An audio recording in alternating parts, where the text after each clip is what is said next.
The International Criminal Court is now in session. L'audience de la Cour pénale internationale est ouverte. Please be seated. Veuillez vous asseoir.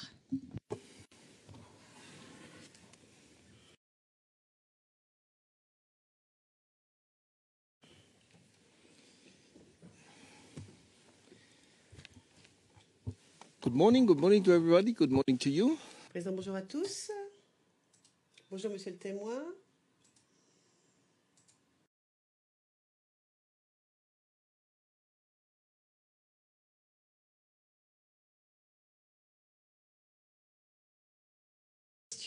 Je voudrais avoir la main, s'il vous plaît, madame le greffier.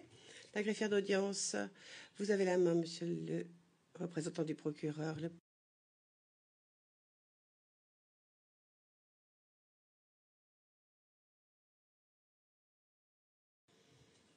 Et je vais demander à ce que l'on réaffiche le panorama 18, donc panorama pris au niveau de la rue.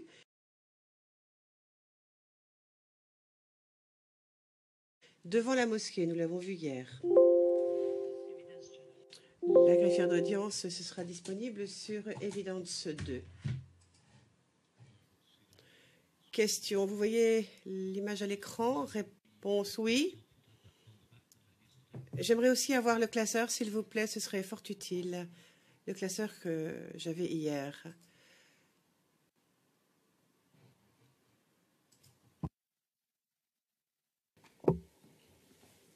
Thank you for reminding us. Monsieur Garcia, merci de nous rappeler de vous le donner. Donc, pour que vous aider à vous repérer, nous allons d'abord regarder le panorama à 360 degrés et nous allons nous arrêter devant le portail de la façade de la mosquée. C'est plutôt une porte d'ailleurs.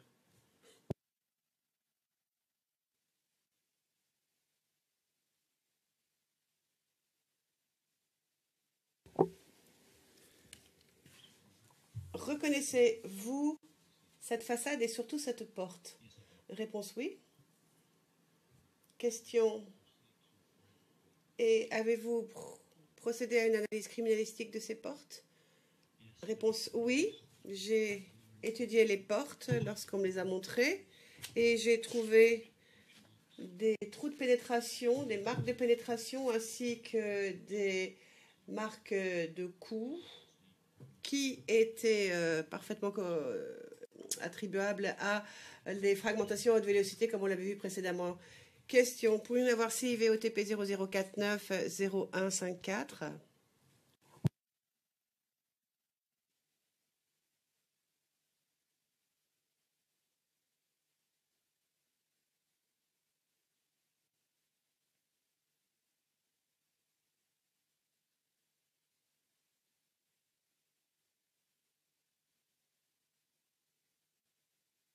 Evidence Channel 1.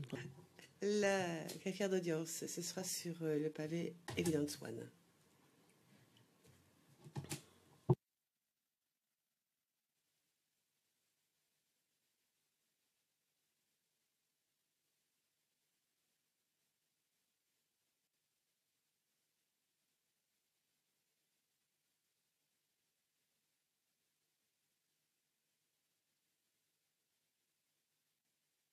Now, if we could just zoom in a little bit more, please. Pourriez-nous, s'il vous plaît, zoomer devant la porte?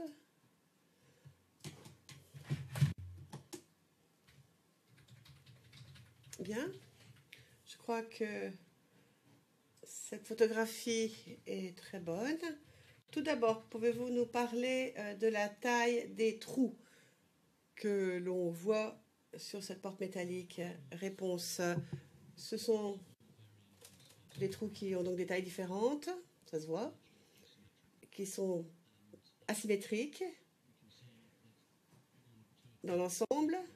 Et on voit qu'il y en a un qui est assez gros et d'autres marques qui sont des marques d'impact mais qui sont plus faibles et qu'on le voit sur toute la porte. Question, pourrions-nous avoir CIV OTP 0049 0155?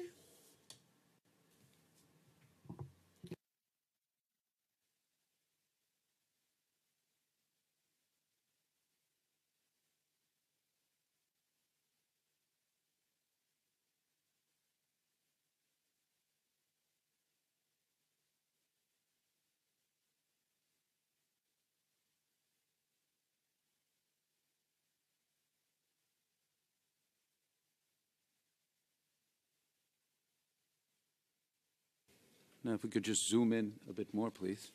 Nous, s'il vous plaît, faire un zoom avant vers le milieu de la porte. Tu vois? What is it that we see? Donc, que voyons-nous ici maintenant sur cette photographie? Réponse. Donc ça, c'est l'arrière de la même porte. Et on voit donc qu'il y a une cornière en fer qui est verticale à la porte. Et on voit qu'il y a un trou dans cette cornière. C'est visiblement un projectile alors à très très haute vélocité qui a frappé l'avant de la porte et qui l'a traversé jusqu'à l'extérieur. Et on voit d'ailleurs dans la photographie, on a vu dans la photographie que toutes les différentes couches de métal de la porte ont été pénétrées par le projectile. Question donc, le schéma de la fragmentation que l'on voit ici correspond-elle à la détonation d'un obus de mortier provenant d'un mortier russe de 120 mm. Réponse oui, oui, ça se voit très bien sur l'avant de la porte. Ça, c'est les éparpillements de fragments que l'on voit. Et si je peux peut-être vous donner plus d'explications, réponse, allez-y. Question. Donc, la porte est sans doute un peu plus loin du point de détonation probable que la scène qu'on a vue la dernière fois, hier. Donc, je pense que l'éparpillement des fragments est beaucoup plus large, ce qui indique que la détonation s'est produite beaucoup plus loin de la porte que sur l'autre porte. Et quand on voit ce qu'il y a quand j'ai vu ce qu'il y avait sur le sol, j'ai bien remarqué qu'il y avait en effet une munition à douille renforcée qui avait détonné à cet endroit-là et qui avait donc éparpillé les fragments dans une gerbe qui correspond à un mortier de 120, c'est-à-dire donc à un mortier à explosif brisant. Et je pense que cette porte, elle aussi, témoigne très bien de ce type d'incident. Question, merci de ces éclaircissements. Passons à la page suivante, c'est VOTP 0049 0065. Just to situate you. Pour vous repérer, vous trouverez votre rapport à l'onglet numéro 4 du classeur. Et il s'agit de la page C10 de votre rapport.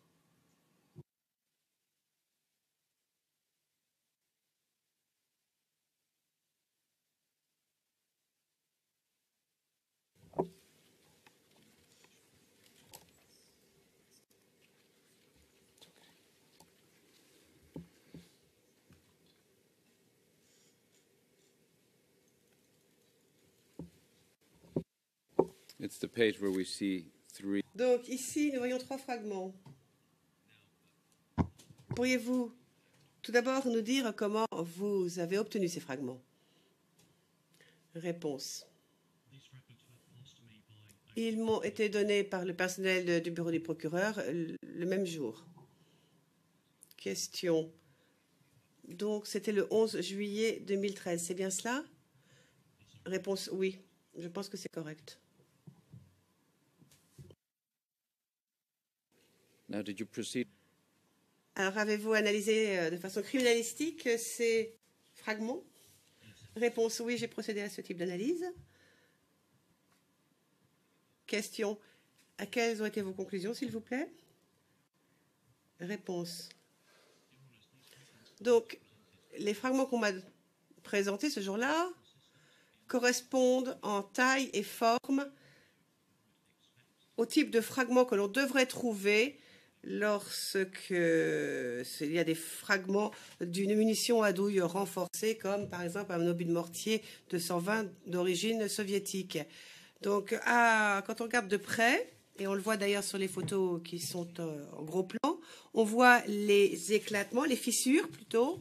Les fissures s'appellent brisance, mot français. Et on le trouve de façon très courante, mais uniquement lorsqu'un métal a été soumis à la pression intense d'un explosif détonnant. Si je vous donne une idée, on en est à des gigapascales de pression pour avoir de la brisance. On ne peut pas trouver ça dans la nature, à part un matériel qui a été mis en contact avec un explosif de type militaire, c'est-à-dire avec un élément détonnant. Question, merci. Page suivante de votre rapport d'expert, donc 00490067. Je dis cela pour le compte-rendu. Donc, c'est aux alentours de SOS Village. Les coordonnées GPS figurent sur cette page. Pourrions-nous avoir la main, s'il vous plaît, à nouveau, Madame le greffier? You have the floor. Le greffier d'audience, vous avez la parole. Using panorama number 20. Et pourrions-nous, s'il vous plaît, avoir le panorama 23?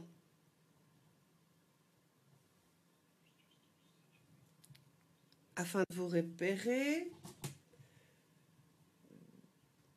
géographiquement, donc c'est à nouveau un panorama à 360 degrés et nous allons revenir sur la façade de la maison qui nous intéresse.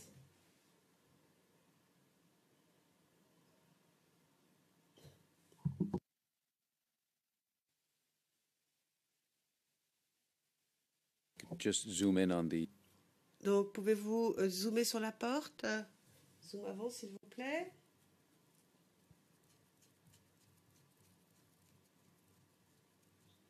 Donc, vous souvenez-vous avoir procédé à une analyse criminalistique de cette porte à l'écran?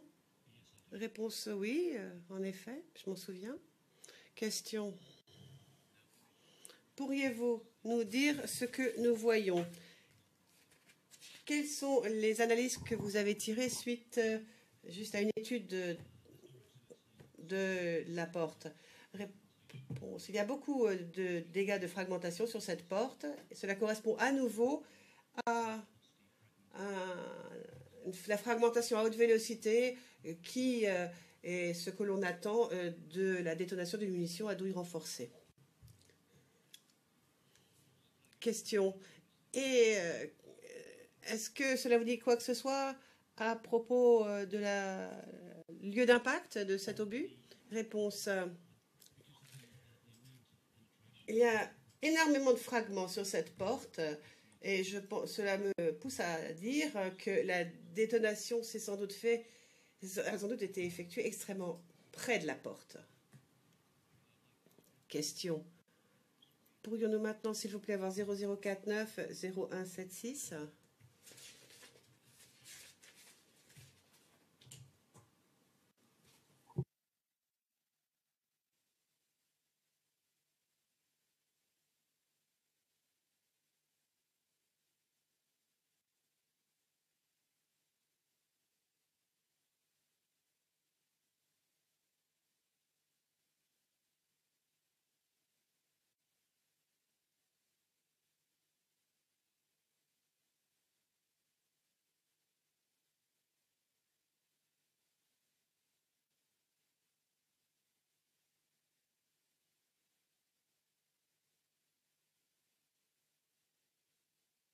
Back to evidence check.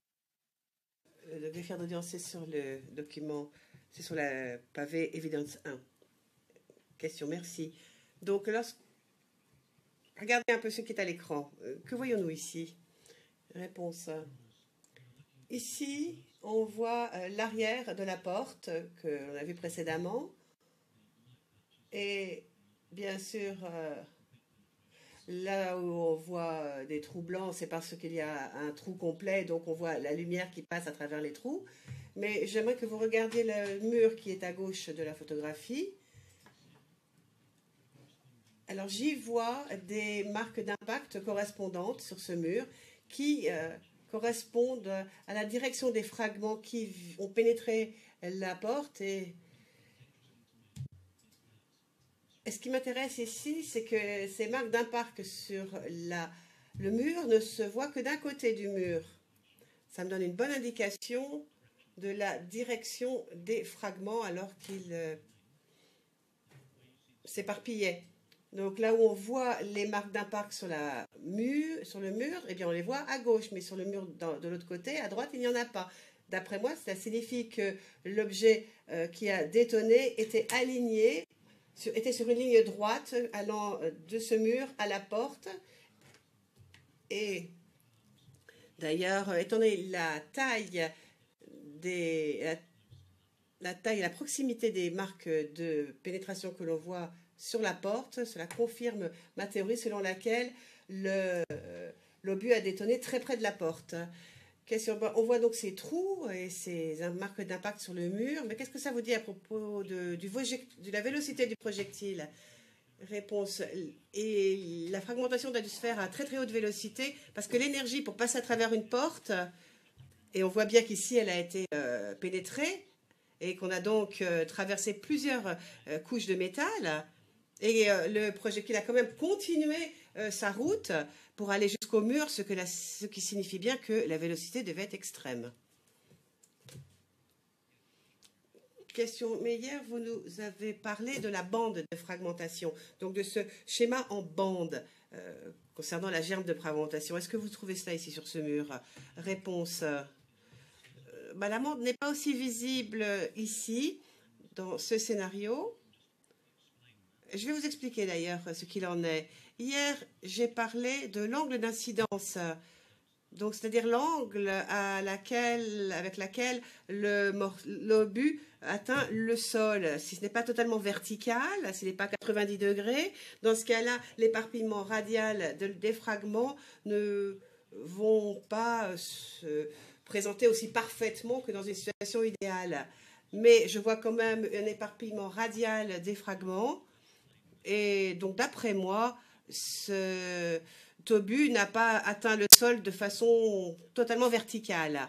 Mais regardez un peu le mur, on voit qu'il y a une concentration. Regardez la porte d'abord, Sopran Interprète. On voit une concentration des trous au milieu de la porte.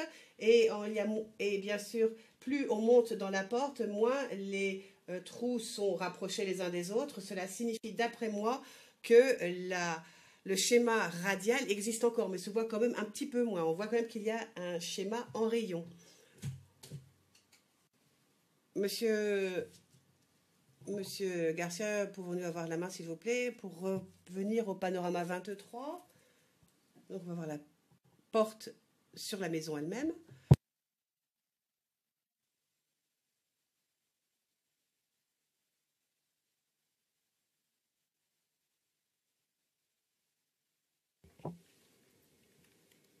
Mr. Witness, I direct your attention. Donc, j'attire votre attention à nouveau sur la page 0068. Donc, il s'agit de la page C13 de votre rapport. Donc, sur l'une des photos, au milieu, vous mettez en légende siège probable de l'explosion, lieu probable de l'explosion. Donc, en étudiant les alentours, d'après vous, vous avez déterminé que c'est sans doute là que l'obus a explosé? Réponse oui. Je pense que j'ai vu le siège probable de l'explosion, le lieu probable de l'explosion, et il y a des indices qui le montrent. Tout d'abord, il y a une très légère dépression dans le sol. On voit sur le panorama, c'est en plein milieu du panorama. Il y a une petite dépression dans le sol. On la voit. Petit cratère. Et on voit qu'il y a un cercle un peu ocre autour du périmètre de ce cratère, ce qui signifie qu'il y a beaucoup d'oxyde de fer à cet endroit-là, ce qui correspond à nouveau au résultat de la détonation d'un obus de type russe. Alors hier, je vous ai parlé de la métallurgie utilisée pour les pièces, les munitions russes. Alors quand on a une pièce en fonte et non pas une pièce en acier forgé, eh bien quand c'est de la fonte, lorsque le matériel se décompose lors de la détonation, le métal éclate en fragments de différentes tailles et presque 50% de cette fonte devient de la poussière.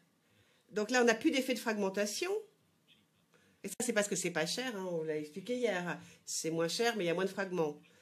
Mais ça signifie que quand une munition russe a explosé, on s'attend à trouver de grandes concentrations d'oxyde de fer. Et on le voit parfaitement ici avec cet anneau ocre. Bon, ce n'est pas une conclusion à 100%, mais c'est un bon indice.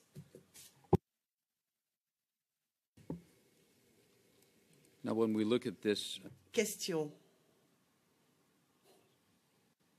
Donc, nous parlons du lieu probable de l'explosion et vous combinez cela aux fragments que l'on trouve sur la porte et sur le mur qui est derrière. Qu'en tirez-vous comme conclusion? Réponse. J'ai parlé donc des impacts sur le mur et du fait qu'il n'y avait pas de marque d'impact sur le mur opposé. Et j'ai parlé donc de l'angle d'incidence. Et je pense que dans la carte, la photo finissant par 806, j'ai mis où se trouve le siège probable de l'explosion. J'ai mis que c'est près de la porte. On le voit d'ailleurs aussi sur le panorama. Donc je pense que si l'obus a détonné à cet endroit-là, les fragments devaient pénétrer la porte, or ils l'ont fait, et devaient aussi frapper le mur qui était à la droite de la porte, ce qui est arrivé. On l'a vu, mais je ne m'attendais pas à ce qu'il y ait des marques d'impact sur le mur de gauche. Et c'est justement le cas. Question, merci.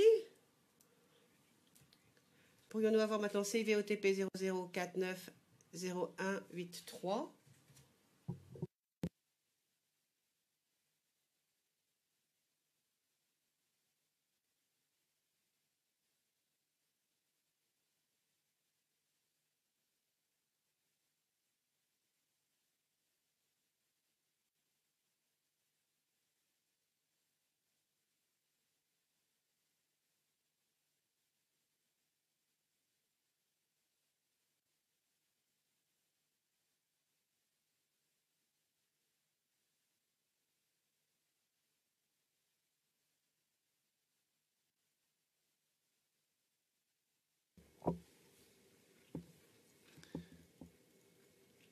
now, Mr. Witness, can you please Question. Alors, pourriez-vous nous dire ce que l'on voit à l'écran sur cette photographie?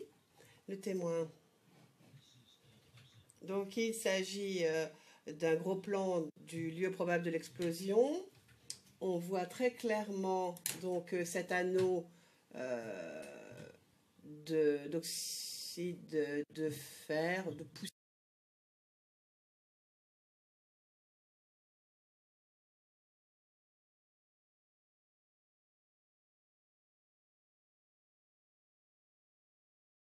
« 0049-0069. Il s'agit de la page C14 de votre rapport. Je crois qu'on vous a donné une photographie représentant l'endroit à l'époque. L'avez-vous analysé? Réponse oui, je l'ai analysé.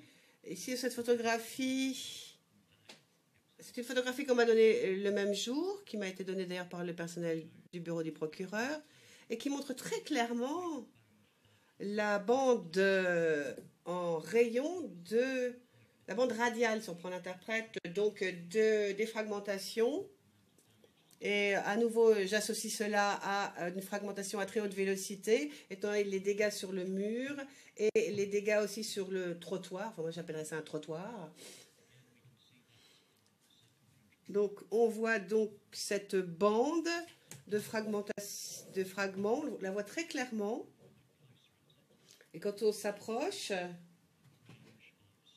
on voit que les marques de pénétration des fragments ont différentes tailles. Je vois qu'il y a différentes vélocités aussi, puisque certains des fragments sont pénétrés dans le mur et d'autres non.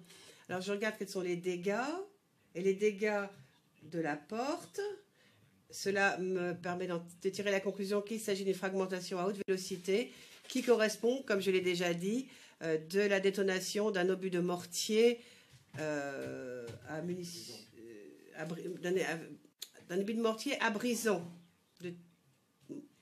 type mortier de 120. Question. Passons maintenant à la page suivante, se terminant par 0070. Là, c'est 15 pour vous. Donc ici, on trouve 4 fragments. Alors, pouvez-vous nous en parler?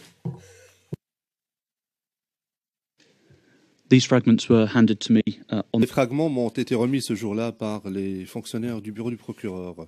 Malheureusement, je ne me souviens pas s'ils m'ont été remis le jour même, s'ils ont été remis aux représentants du bureau du procureur ce jour-là. Lorsque j'ai examiné ces fragments, j'ai constaté qu'il y avait des exemples de brisance. Et je rappelle à l'attention des juges de la Chambre que cela indique que ces fragments, que ce métal a été en contact avec une substance détonante. Et cela est évident, à mon sens. La taille, la forme du fragment correspondent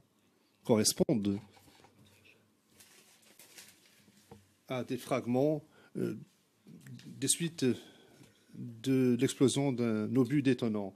Et lorsqu'on examine cela, on voit qu'il y a des marques sur les deux côtés du fragment, ce qui indique qu'ils proviennent d'un explosif qui a été outillé ou usiné, se corrige l'interprète.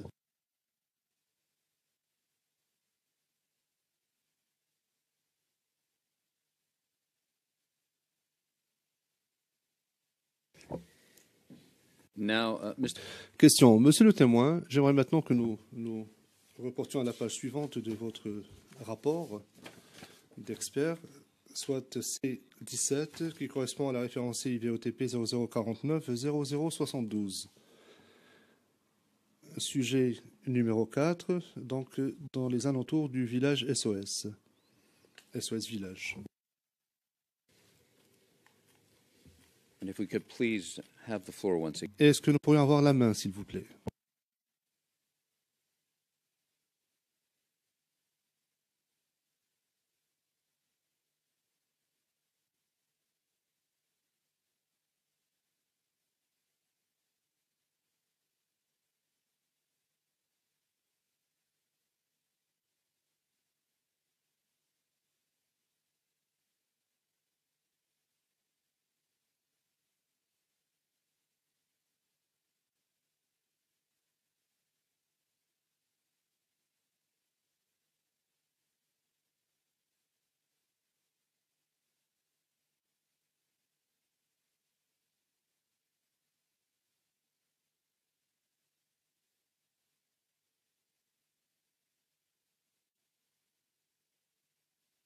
So we will be going to panorama.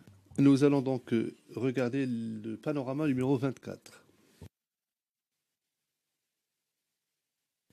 Mr. Witness, I direct. Monsieur le témoin, j'aimerais que vous regardiez la page C20 de votre rapport d'expert CIVOTP 0049 0075 au fin du compte-rendu.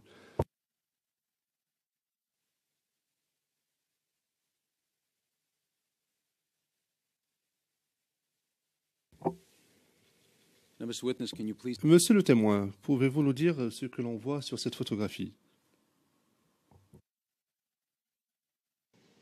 Your Honours, this. Réponse. Monsieur le Président, sur cette photographie, ou plutôt cette photographie est différente des autres parce que les faisceaux d'éclat sont beaucoup plus élevés sur le mur.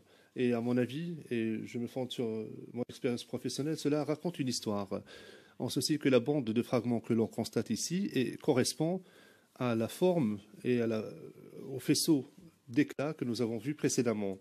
Mais comme je l'ai indiqué, c'est beaucoup plus élevé, donc c'est au niveau de la tête. Permettez-moi de vous expliquer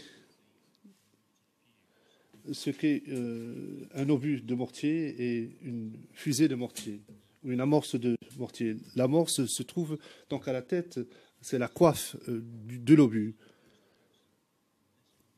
Et l'utilisateur de ce type d'obus peut s'en servir à deux fins précises. Soit que l'amorce est à retardement ou immédiate. C'est-à-dire que lorsque l'obus touche la cible ou le sol, ou qu'il touche un objet quelconque, il détonne immédiatement.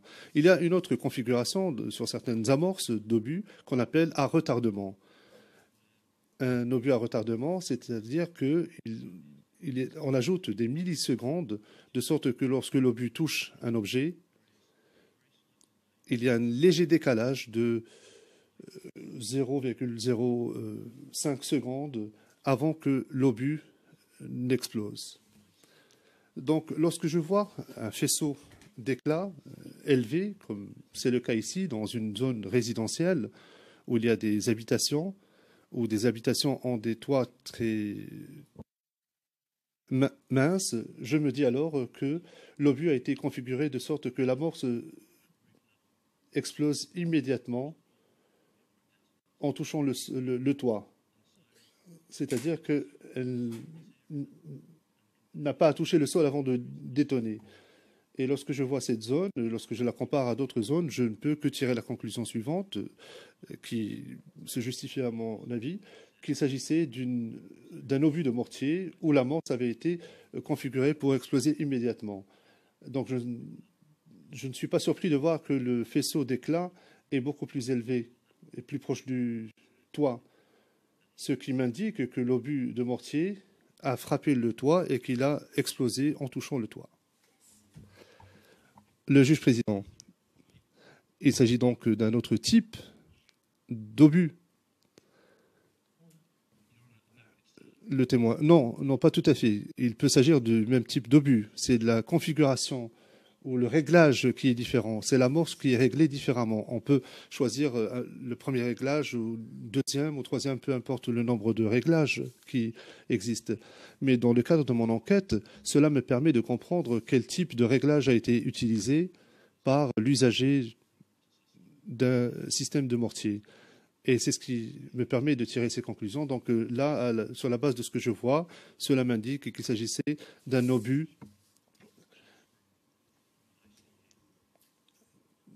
de type indirect. Donc c'est le genre de munitions que je peux constater ici. Le président, merci. Monsieur Garcia, vous avez évoqué les différents réglages que l'on peut effectuer sur un mortier. Est-ce que vous pouvez nous expliquer dans quelles circonstances, si tant est qu'il existe des circonstances particulières, où on choisit ce type de réglage lorsqu'on utilise un obus de mortier? Est-ce qu'il y a une différence quant à l'utilisation de cela? Réponse. Les différents réglages s'agissant de l'amorce du mortier permet à l'usager d'avoir un effet différent.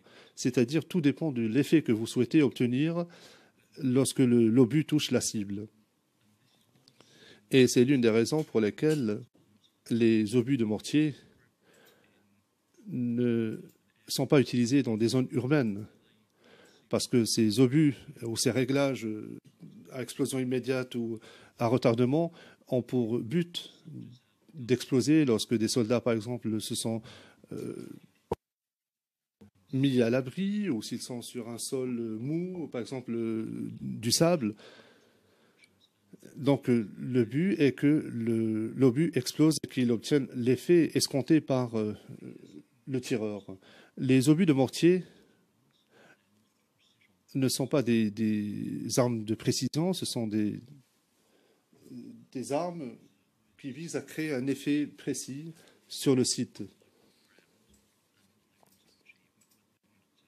Donc l'utilisation ou le réglage de l'amorce dépend du type d'effet et du type de terrain également. Si le but est de causer un cratère ou si on veut tuer des soldats qui se sont mis à l'abri dans une bande radiale où les obus atterrissent, à ce moment-là, on utilise un réglage d'amorce en fonction du terrain et en fonction de l'effet visé. Question. Avant de passer à autre chose, vous dites que les obus de ce type ne conviennent pas à des zones urbaines. Et les systèmes de mortier conviennent dans quel contexte? Réponse. Ils conviennent dans un contexte où il y a une concentration d'ennemis et pas de population civile, par exemple.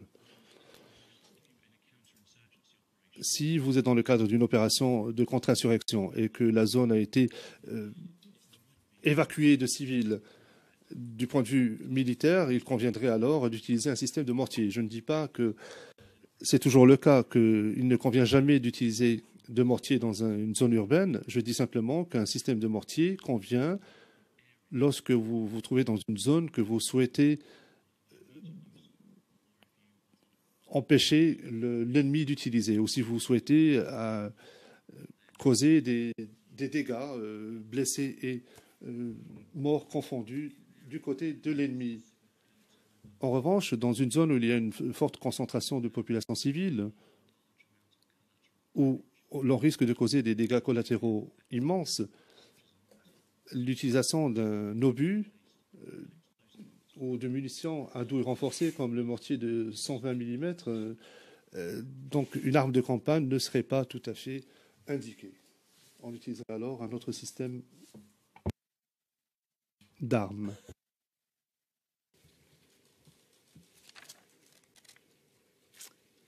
I'd ask that CIV Monsieur Garcia, je vous demanderai d'afficher le document CIVOTP 0049 0176. Veuillez l'afficher à l'écran, s'il vous plaît.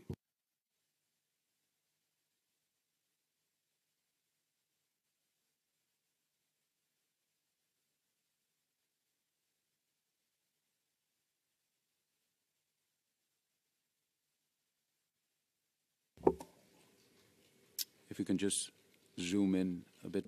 Est-ce que vous pouvez faire un zoom avant, s'il vous plaît?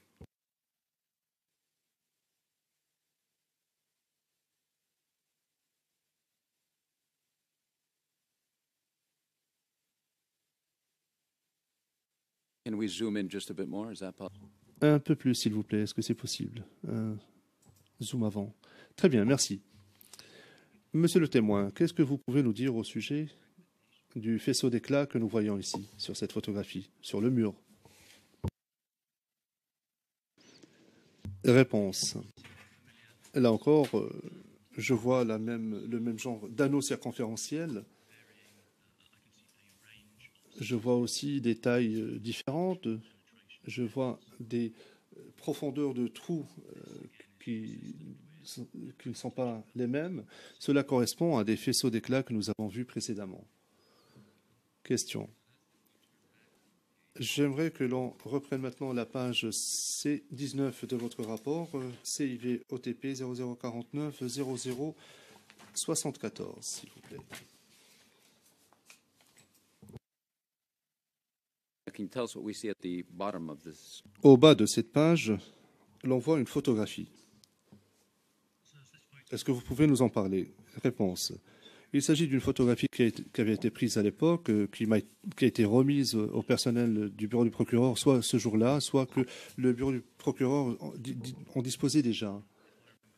Si je me souviens bien, elle a été vérifiée par un témoin qui a confirmé que c'était des dégâts causés le jour où l'obus aurait frappé. Donc, lorsque j'ai vu cette photographie, j'ai constaté qu'il y avait des dégâts qui correspondaient à mon hypothèse. C'est-à-dire qu'un obus ou qu'un explosif avait frappé ce bâtiment. Le toit, plus précisément.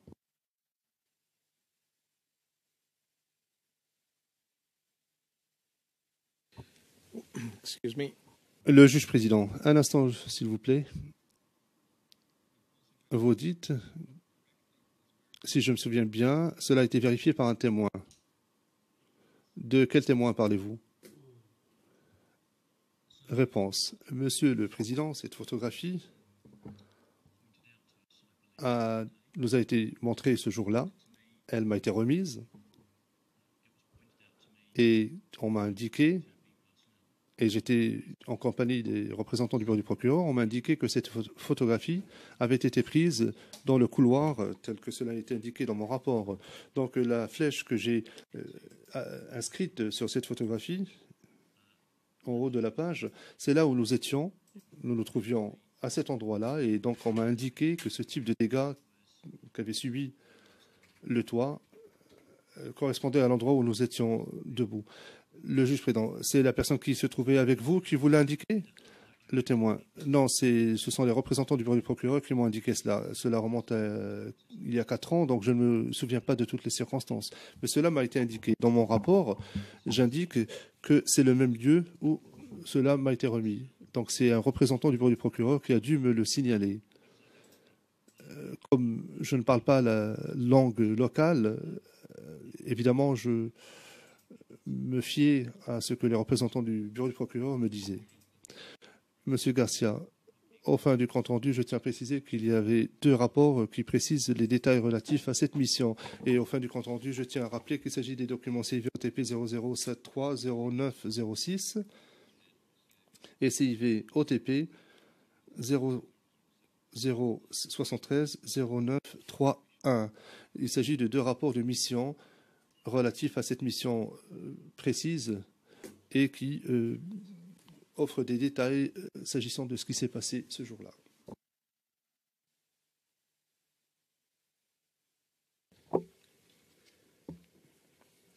Now, Mr. Witness, I'd like Monsieur le témoin,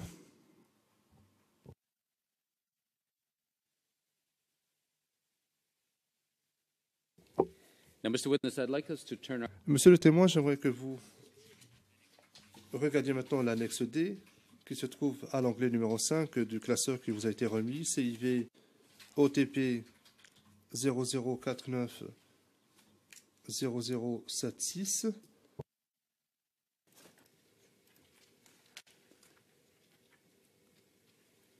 Now, I'll not touch upon most of these conclusions that you enumerated here because Je ne vais pas passer en revue toutes les conclusions que vous avez tirées, que vous énumérez ici, parce que vous en avez déjà parlé dans le cadre de votre déposition.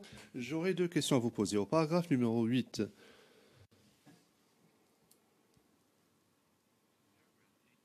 vous parlez de la question de la portée du mortier de 120 mm. Et vous déclarez ici qu'il est possible de déployer des systèmes de mortier à partir du camp commando et dans les zones de SOS village, ainsi que du marché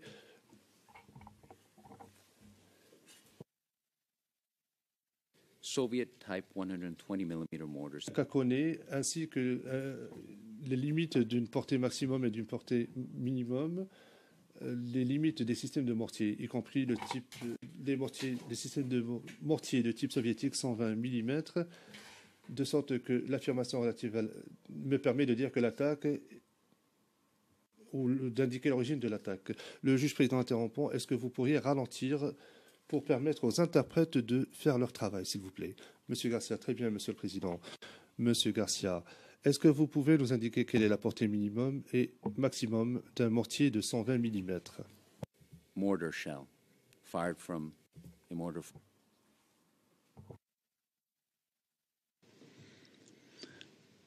Your Honours, it's Et je parle d'un mortier de type russe ou soviétique, le témoin. Monsieur le Président, tout système de mortier est utilisé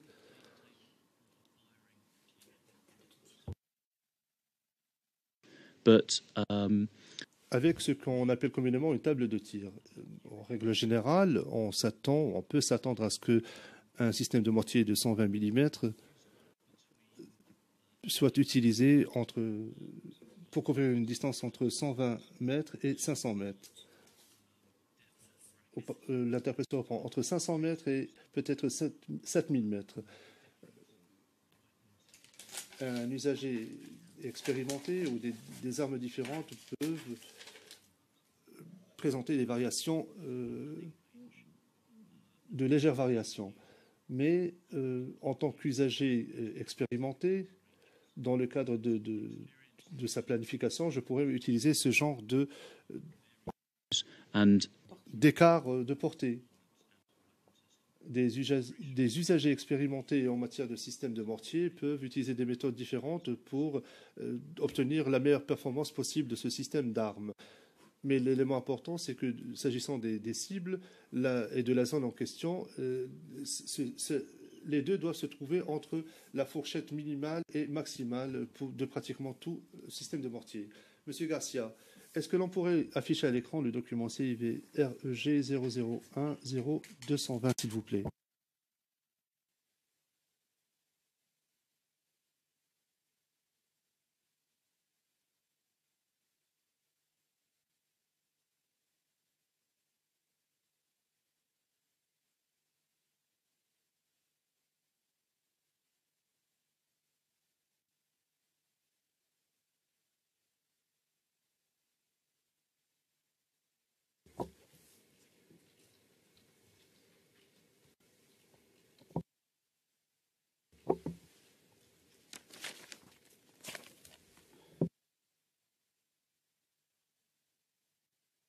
Now, before we do brochure, Avant d'aborder ce thème, dans votre annexe C, qui correspond à la référence IVOTP 0049, 0056, donc en première page, vous indiquez les distances approximatives et je vous donne le temps de vous référer à cela.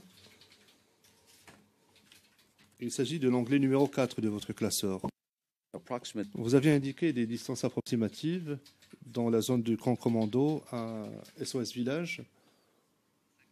Ensuite, vous indiquez une deuxième distance approximative du camp commando au marché de Siakakone. Et je crois comprendre que ce sont les distances que vous aviez prises sur Google Maps. N'est-ce pas? Réponse est exacte.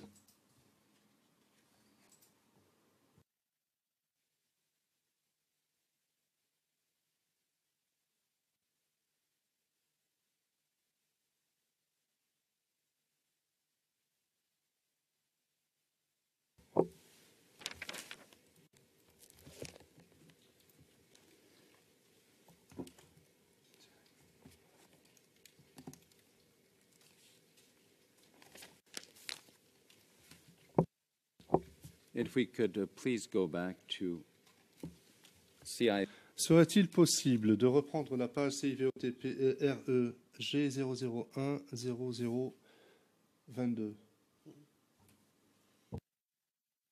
ou 0220, ce corrige l'interprète.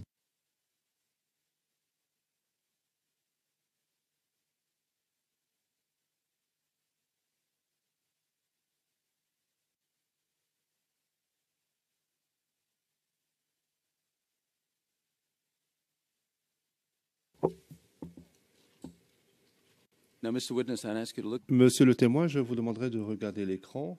Il s'agit d'un élément de preuve qui a été versé au dossier de cette affaire. On peut lire emplacement d'un mortier 120 mm utilisé. L'élément de preuve dont nous disposons indique que des obus ont été lancés ou tirés à partir de ce lieu. Et au camp commando, nous pouvons lire cela juste au-dessus. D'après ce que vous venez de nous dire au sujet de la portée du mortier de 120 mm de type russe ou soviétique, est-ce que des obus de mortier tirés à partir de cet emplacement-là pourraient toucher ou avoir un impact? Est-ce qu'ils pourraient toucher donc le marché de Siakakone? Est-ce que cela correspond à la portée de ce type d'obus?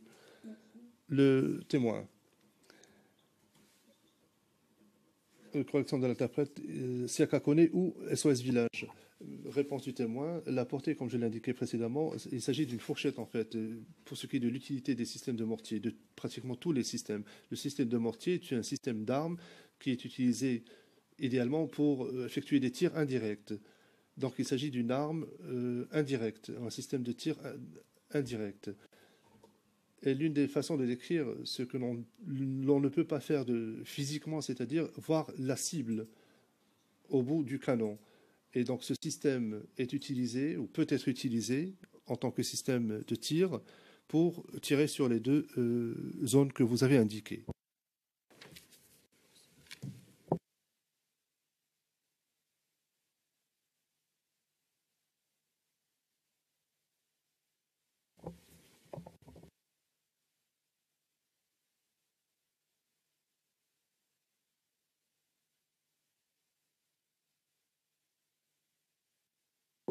I just had asked you to wait a couple of. Nous allons afficher deux cartes. Je vous demande de votre patience.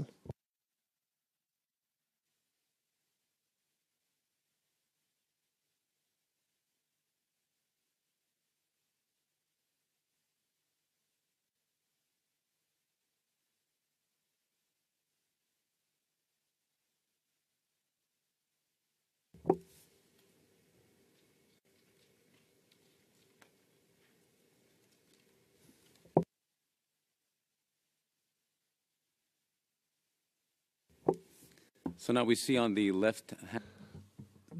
Côté gauche de l'écran, nous voyons une carte ou une capture d'écran que vous avez effectuée sur Google Maps, n'est-ce pas? Réponse, c'est exact. Question. Et du côté droit, il s'agit d'un élément de preuve qui a été versé au dossier. Et vous indiquez donc, là, il y a une inscription où il est dit emplacement d'un mortier de 120 mm. Donc un système de tir indirect, notamment le système de mortier 120 mm de type soviétique ou russe, pourrait atteindre SOS Village ou le marché de Siakakone, n'est-ce pas? Réponse est exacte. Le président, un instant. Maître Jacobs. Le témoin n'indique si on pouvait tirer d'un endroit sur la carte de droite à un endroit sur la carte de gauche. Il faudrait peut-être lui demander s'il reconnaît l'endroit sur la carte de droite. Il n'a pas confirmé qu'il connaissait ce lieu ou s'il le reconnaissait.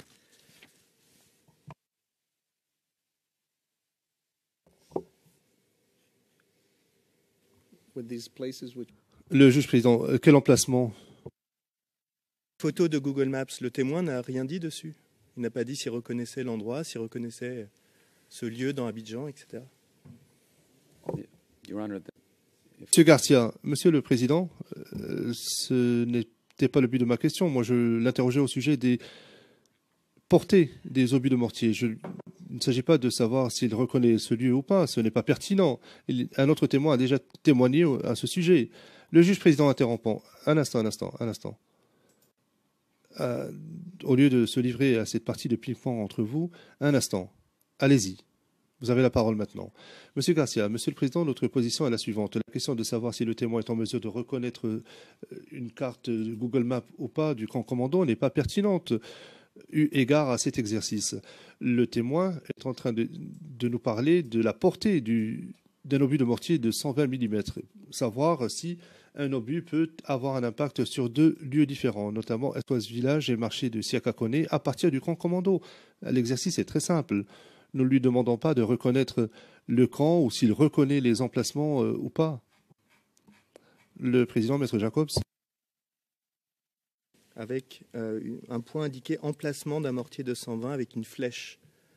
Donc nous demandons bien au témoin de reconnaître un endroit, d'identifier un lieu et d'indiquer si de ce lieu-là, on peut tirer sur un autre lieu.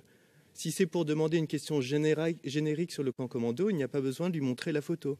Donc soit il reconnaît le lieu, soit on ne lui montre pas la photo. Merci. Le président,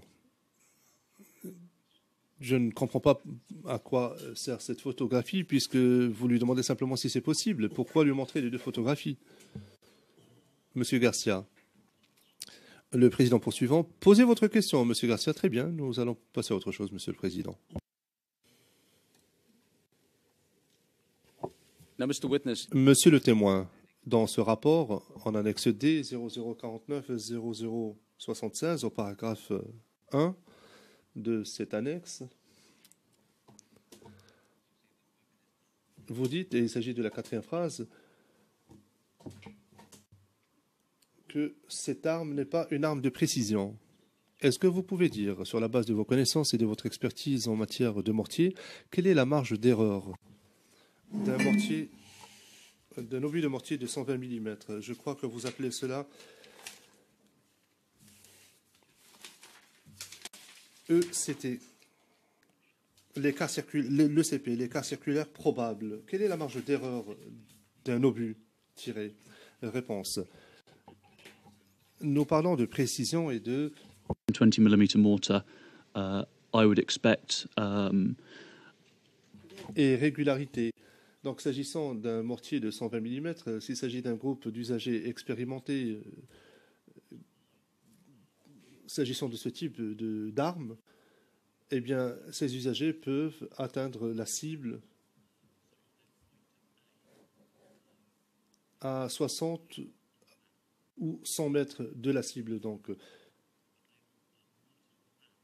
mais les mortiers, donc, ou l'obus, atterrira à 60 ou 100 mètres du point de la cible visée. Donc, il s'agit d'un rayon d'environ 30 à 50 mètres par rapport à cette cible. Il y a un écart à droite et à gauche, c'est ce qu'on appelle l'écart circulaire probable, l'ECP. En fait, ce n'est pas circulaire, mais on l'appelle ainsi. Il y a un écart à droite et à gauche, Je ne peux pas vous donner de chiffres précis à ce sujet-là parce que tout dépend du système d'armes utilisé, du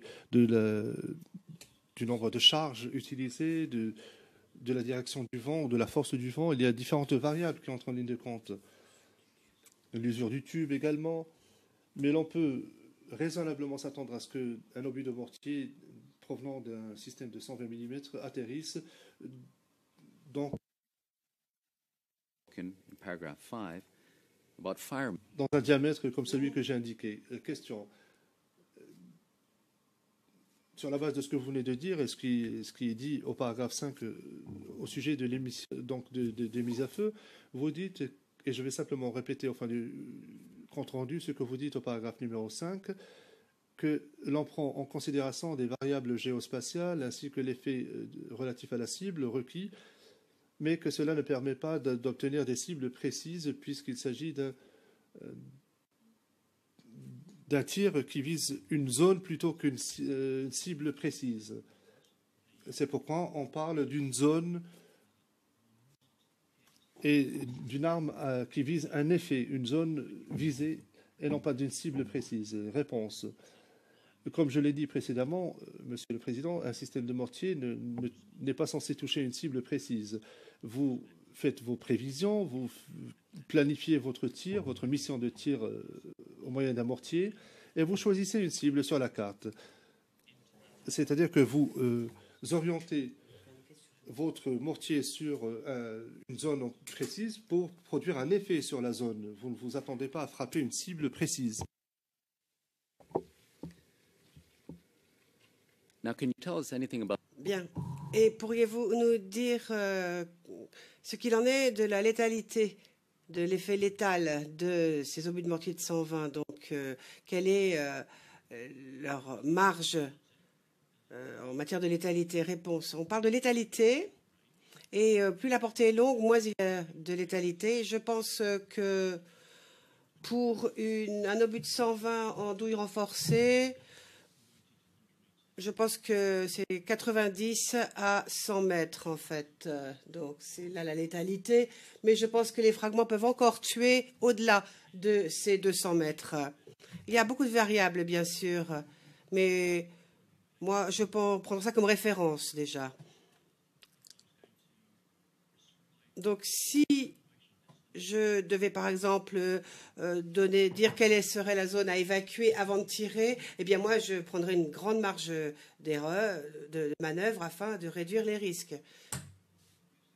Question. Et donc, vous dites au-delà de 200 mètres, ou voire plus. Pouvez-vous nous donner un chiffre en mètres? Réponse.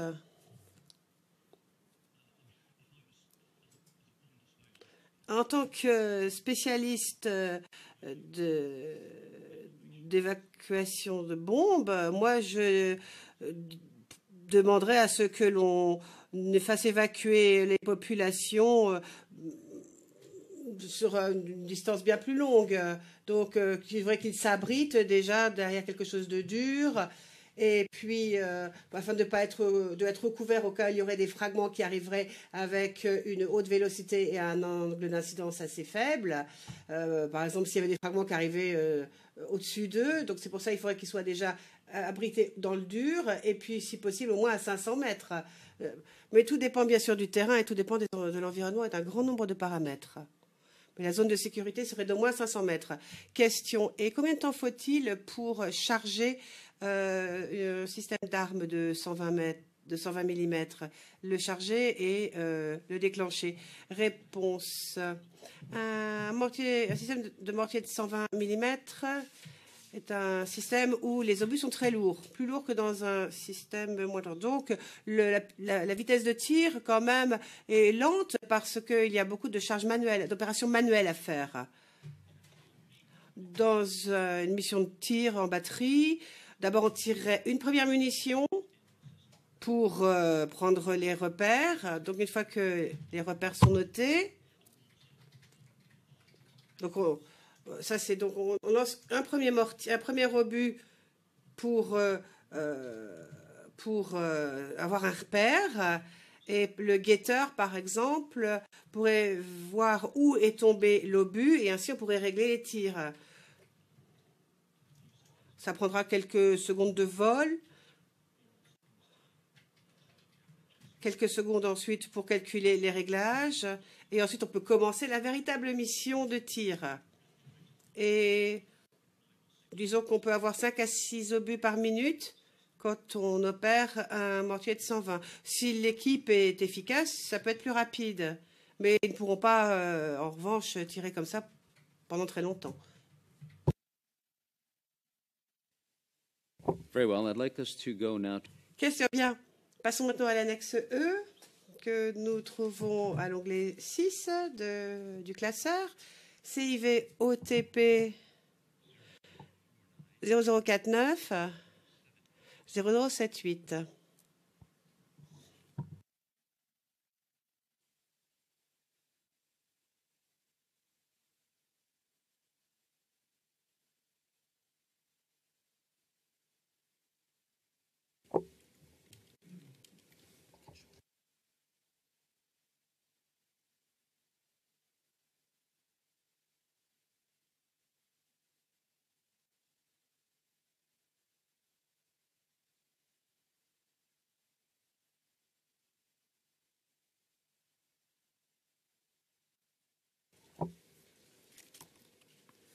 So the first video we're going Question donc, nous allons déjà avoir une vidéo sur l'annexe E CIV OTP 0042 0593. Donc, c'est une vidéo au datage 930, s'il vous plaît. Et c'est en annexe à votre rapport. Nous allons déjà visionner cette vidéo. Confidential video, please. L'audience, s'agit-il d'un document confidentiel? Réponse non, c'est public. En tout cas, ce passage est public.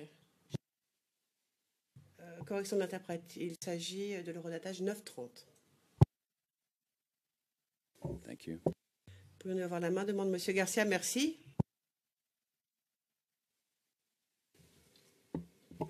Evidence channel 2. Thank you. C'est la greffière d'audience sur le pavé de Monsieur Garcia. Merci. Mr. Fitzgerald Finch, this is a video that is in your. Donc, il s'agit d'une vidéo qui est incluse dans votre rapport. Je me suis arrêtée à l'horodatage 9, 29, 19. Pourriez-vous dire ce que nous voyons à l'écran en ce moment? Réponse.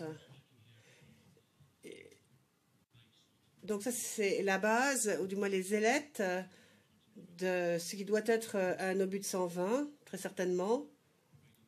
Donc, je vois les ailettes qui sortent, qui sont en circonférence. C'est tout à fait... ça correspond parfaitement à la base d'un mortier, d'un obus de mortier. Je regarde le nombre d'ailettes aussi et les angles de ces ailettes. Eh bien, cela correspond parfaitement à un obus de 120. Type russe. Question, donc maintenant, de 10-23 à 10-35 de cette même vidéo. Nous allons vous montrer maintenant ce passage et c'est un extrait qui est public, qui peut être montré.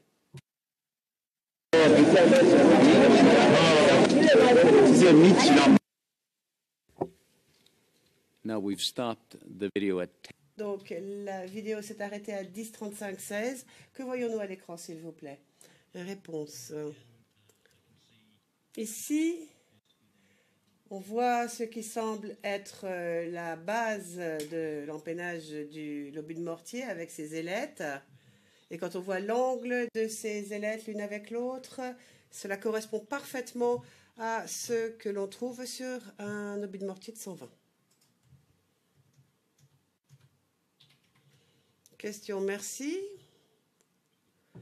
Maintenant, nous allons nous tourner vers le rapport que vous avez envoyé à l'accusation le 1er septembre 2013, CIV-OTP 0049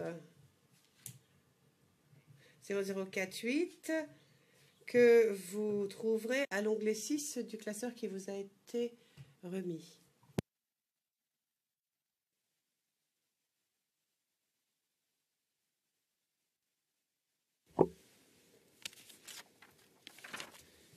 I would just like to have you Pourriez-vous nous confirmer qu'il s'agit bien de votre rapport? Le témoin. Oui, tout à fait, c'est mon rapport. Question. Il s'agit d'un rapport qui résume les conclusions auxquelles vous êtes arrivé dans les autres annexes? Réponse, tout à fait.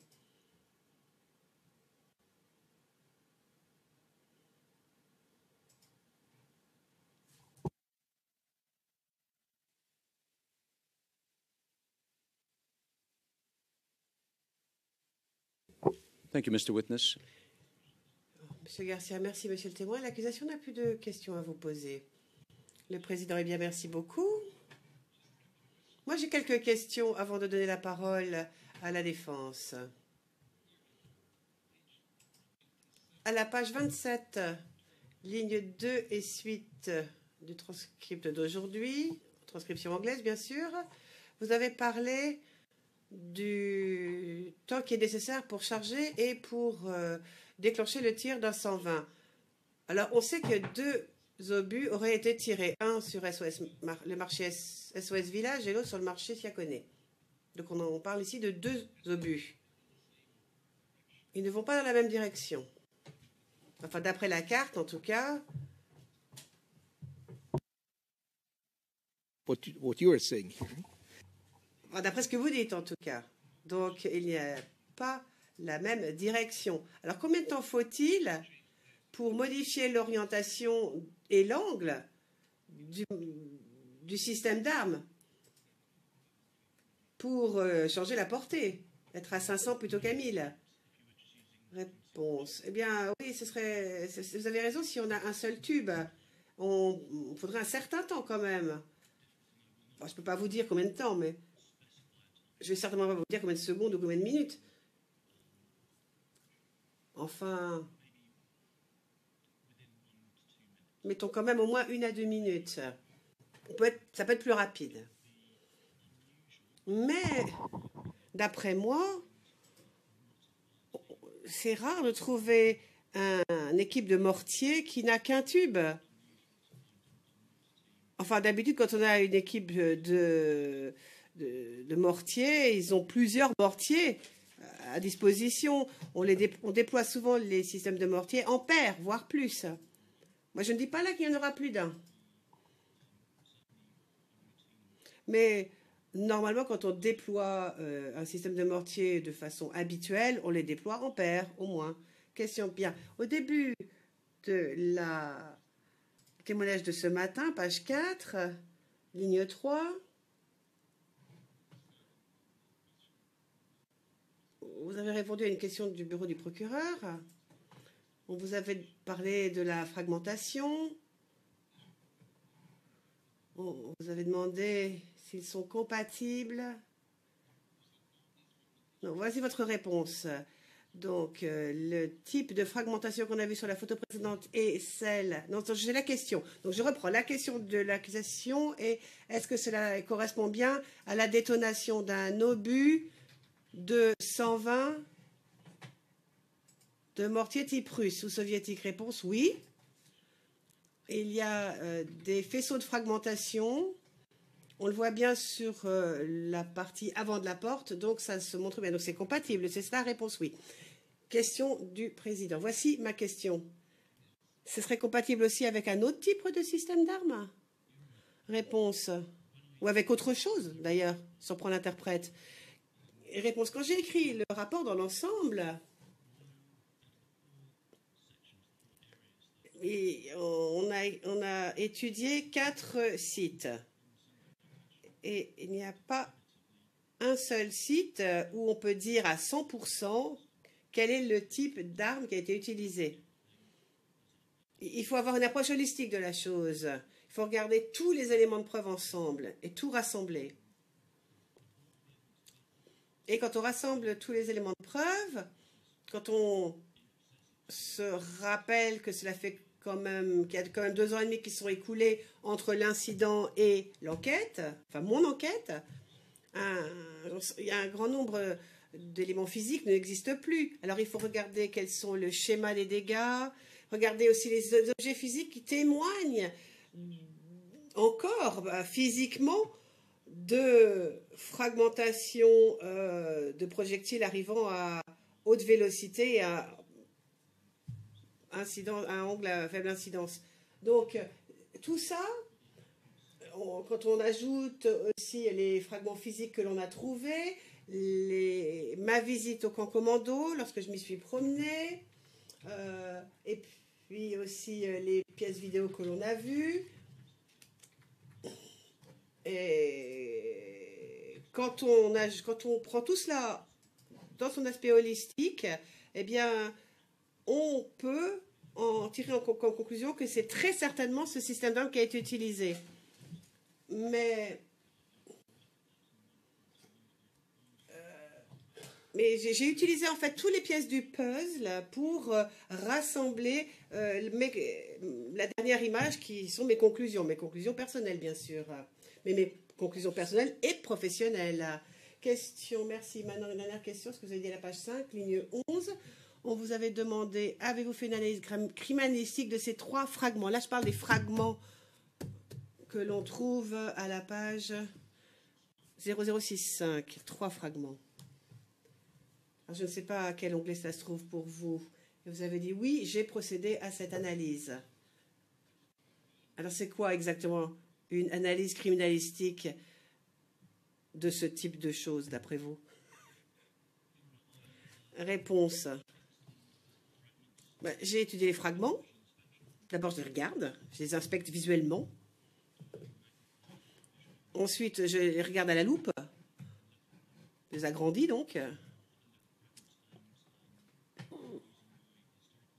J'utilise bien sûr mes connaissances professionnelles, tout ce que j'ai.